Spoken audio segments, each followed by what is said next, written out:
اللہ کے نبی نے فرمایا معاذ تمہیں سارے دین کا خلاصہ بتاؤں، افلا انبئک بملاک ھذا کلہ، معاذ میں تمہیں سارے دین کا خلاصہ بتاؤں؟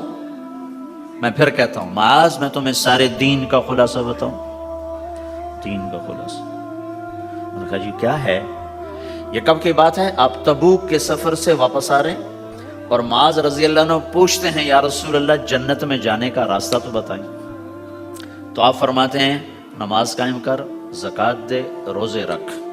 روزہ ڈھال ہے، صدقہ گناہوں کو مٹاتا ہے، رات کا قیام اللہ تعالیٰ کی بارگاہ میں اللہ کی رضا کی خاطر جنت کے دروازے کھلواتا ہے۔ ایک لمبی نصیحت ہے، پورا دین اس میں سمجھاتے ہیں۔ پھر آپ نے آخر میں کہا معاذ اب میں تمہیں سارے دین کا خلاصہ بتاؤں؟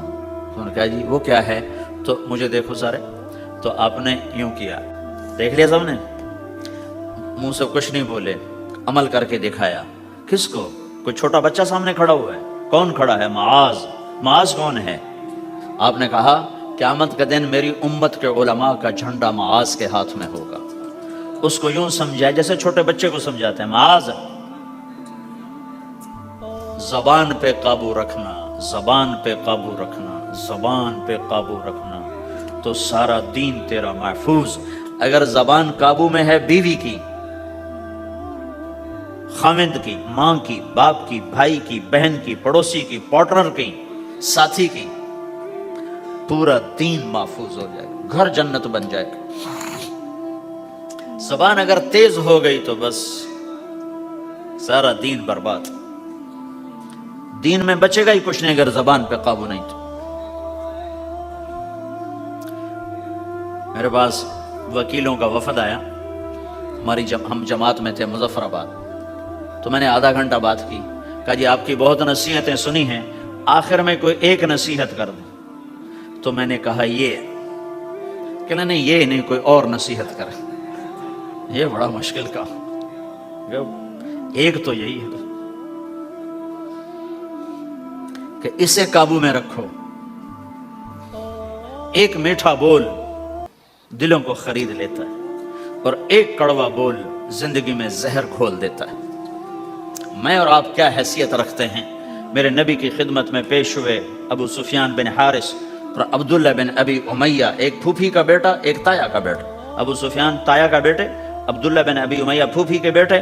کہا ہم آئے ہیں، اندر اطلاع بھجوائی، توبہ کرنے آئے ہیں، مسلمان ہونا چاہتے ہیں۔ تو آپ نے فرمایا مجھے ان کے اسلام کی کوئی ضرورت نہیں ہے، میں ان کو بیعت نہیں کروں گا، انہوں نے مجھے بڑا دکھ دیا ہوا ہے۔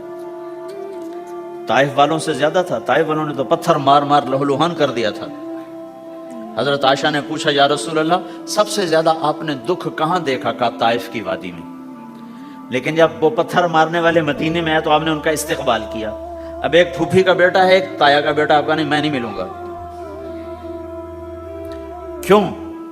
کہ ایک میرے بارے میں شعر کہا کرتا تھا اور میری برائی بیان کرتا تھا اشعار میں، اور ایک عبداللہ نے، ابو سفیان میرے بارے میں شعر کہتا تھا، پتھر نہیں مارا، زبان کا غلط استعمال۔ اور عبداللہ بن ابی امیہ نے مجھے حرم میں کہا تھا آسمان پہ چڑھ جا، 4 فرشتے لے کر آ، ان کے ہاتھ میں پیپر ہو، اس پر اللہ کی مہر ہو اور اللہ کی طرف سے لکھا ہو کہ محمد میرا رسول ہے، تو پھر بھی میں تیری نہیں مانوں گا۔ تو کہا یہ بات میرے سینے پہ ہے، میں نہیں ان کو ملوں گا۔ کڑوی بات تو نبی کا سینہ تنگ کر دیتی۔ تم بیوی سے بولو گے یا بیوی خامن سے بولے گی، یا بچے سے بولو گے بچہ آپ سے بولے گا، یا ماں باپ سے بولو گے ماں باپ آپ سے بولیں گے، بھائی سے بولو گے، ساتھی سے بولو، کیا حال ہوگا؟ کیا پیچھے بچے گا؟ تو میں قربان جاؤں حضرت ام سلمہ رضی اللہ تعالیٰ عنہ پر، انہوں نے بڑا عظیم کردار ادا کیا ہے 2 موقعوں پر۔ اس میں سے ایک موقع یہ ہے، انہوں نے کہا یا رسول اللہ ایک آپ کے پھوپھی کا بیٹا، ایک آپ کے تایا کا بیٹا، آپ تو دشمنوں کو معاف کر دیتے ہیں، تو آپ کے اپنے ہیں، آپ معاف کر دیں ورنہ وہ ہلاک ہو جائیں گے۔ ام سلمہ کی سفارش پر پھر آپ نے ان دونوں کو اندر بلایا اور ان کو بیعت کیا اور ان کو کلمہ پڑھایا۔ زبان کا غلط بول کہاں تک اثر کرتا ہے؟ تو یہ میری آخری بات ہے، اپنی زبانوں پہ قابو۔ ہم انسان ہیں، ہو جائے گا، جب ہو جائے تو پھر معافی مانگو، معافی مانگو۔ نکاح ہاں جب ہو جائے معافی مانگو۔ میٹھے بول کے عادی بناؤ کہ کسی کے ساتھ میٹھا بول بول دینا بھی صدقہ ہے. تو بھائیو یہ ایک معاشرت ہے. ہمارے ہاں پاکستان میں نا بسوں کے پیچھے بڑے عجیب عجیب لکھے ہوتے ہیں جملے ہیں. تو میری زندگی سڑکوں پہ ہی گزری ہے. تو میں نے اس کا ایک وہ بنایا ہے اسکیچ. ایک دفعہ میں بس کے پیچھے جا رہا تھا تو اس کے پیچھے ایک جملہ لکھا تھا جو مجھے بڑا پسند آیا. تو پھر میں پچھلا بھی سنا دیتا ہوں وہ بھی سنا دیتا. نئی بس کے اوپر لکھا ہوتا ہے ویکھ ٹور چکوری دی. چکور ایک پرندہ بڑے نخرے سے چلتا ہے. تو نئی بس کے پیچھے لکھا ہوتا ہے مجھے دیکھو میں چکور کی طرح چل رہی ہوں. جب ذرا پرانی ہو جاتی ہے تو اس کے پیچھے لکھا ہوتا ہے ہارن دے کر پاس کریں. جب زیادہ پرانی ہو تو پھر اس کے پیچھے لکھا ہوتا ہے یا پاس کر یا برداشت کر.